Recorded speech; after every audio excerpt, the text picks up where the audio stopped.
ઉપયોગ વિના થતી ખેતી અને જંતુનાશક દવાઓના ઉપયોગ વિના કરવામાં આવતી ખેતીને કુદરતી ખેતી કહે છે. તેમાં ગાય આધારિત ખેતી એ સંપૂર્ણપણે ગાય આધારિત ખેતી હોય છે. તેમાં ગાયનું ગૌમૂત્ર અને ગાયના છાણનો ઉપયોગ કરવામાં આવે છે. તેમાં અળસિયાનું ખાતર એટલે કે તેને વર્મી કમ્પોસ્ટ પણ કહે છે. અળસિયા એ ખેડૂતોના મિત્ર તરીકે હોય છે અને અળસિયાનું ખાતર અળસિયા જમીનને ઉપર નીચે કરી અને પછી બનાવે છે અને જંતુનાશક દવા તરીકે આપણે લીમડાની પેસ્ટનો ઉપયોગ કરી શકીએ છીએ. લીમડાની પેસ્ટ કડવા સૂકા લીમડાનો પેસ્ટ કરી અને તેને પાણીમાં મિક્સ કરીને દ્રાવણ બનાવવામાં આવે છે અને તેને પાકમાં છાંટવામાં આવે છે. તેથી જંતુનો નાશ થાય છે. અને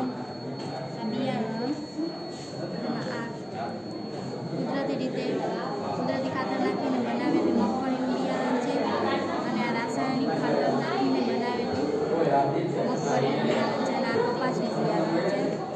અને કુદરતી રીતે બનાવેલ કુદરતી ખાતર નાખીને તૈયાર કરેલ પાકના નમૂના છે. એમાં આ જવાર છે અને આ અડદ છે અને આપણે પાકમાં બીજું જીવામૃત પણ નાખી શકીએ છીએ.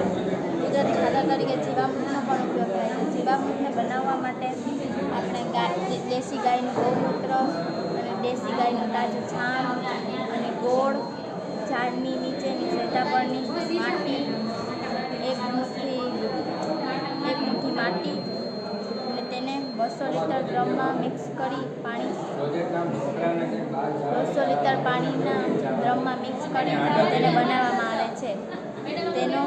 તેને પાકના પિયતના પાણીમાં સાથે છંટકાવ કરવામાં આવે છે.